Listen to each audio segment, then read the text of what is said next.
جماعت کبھی نہیں ٹوٹ سکتی۔ مولانا زکریا صاحب رحمۃ اللہ علیہ کے آج بھی خلفاء موجود ہوں گے، مولانا الیاس رحمۃ اللہ علیہ کے شاگرد بھی آپ کو ملیں گے، مگر مرکز کو مضبوط کرنے والے حاجی عبد الوہاب صاحب رحمۃ اللہ علیہ تھے۔ آج پوری دنیا میں کام اللہ نے اس شخص سے لیا ہے جس نے مرکز کا کام کیا۔ ان خلفاء کی اتنی حیثیت نہیں ہے جتنی اس مرکز کا کام کرنے والے کی حیثیت ہے۔ کون سے مدرسے سے فاضل تھا؟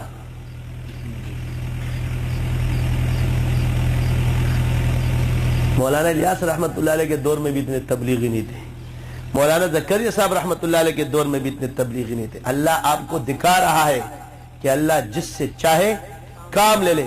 وہ شخص جس نے مدرسے کا چہرہ بھی نہیں دیکھا،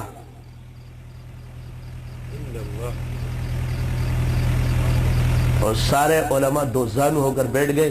آج 4 دانگ عالم کے اندر ایسا دنیا میں ملک نہیں ہوگا جہاں تبلیغی نہیں ہوگی۔ یہ کام کس نے کیا؟ اللہ نے کیا۔ اور اللہ نے کس کو وسیلہ بنایا؟ جس نے مرکز کا کام کیا۔ کیوں؟ اس نے مولانا الیاس رحمت اللہ علیہ کے مشن کو آگے بڑھایا۔ وہی علماء جو 3 دن نہیں لگا سکتے تھے آج سال سال لگانے کے لیے تیار ہے۔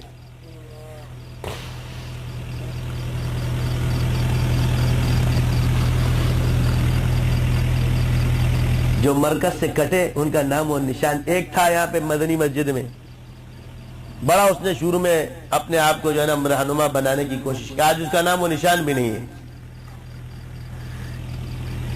تم مرکز سے ہو، مرکز تم سے نہیں ہے۔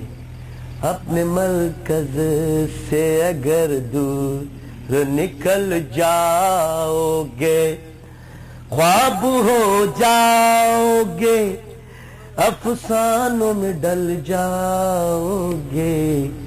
اپنے مرکز سے اگر دور نکل جاؤ گے، اپنی مٹی پہ ہی چلنے کا سلیقہ سیکھو، سنگ مرمر پہ چلو گے تو پسل جاؤ گے، سنگ مرمر پہ چلو گے تو پسل جاؤ گے۔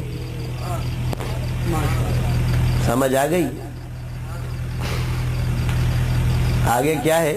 میں اکثر ایک شعر کہا کرتا ہوں، جو یقین کی راہ پہ چل پڑے انہیں منزلوں نے پناہ دی، جو وسوسوں میں پڑ گئے وہ قدم قدم پر بہک گئے۔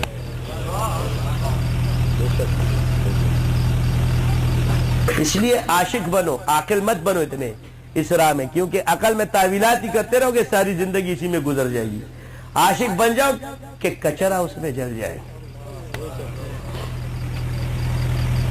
دیکھو پسند، محبت اور عشق، اس میں بہت فرق ہے۔ پسند میں عیب دیکھا جا سکتا ہے مگر محبت میں عیب نظر نہیں آتے، اور عشق میں محبوب کے سوا کچھ نظر نہیں آتا۔ یہ اس کی فطرت نہیں ہے۔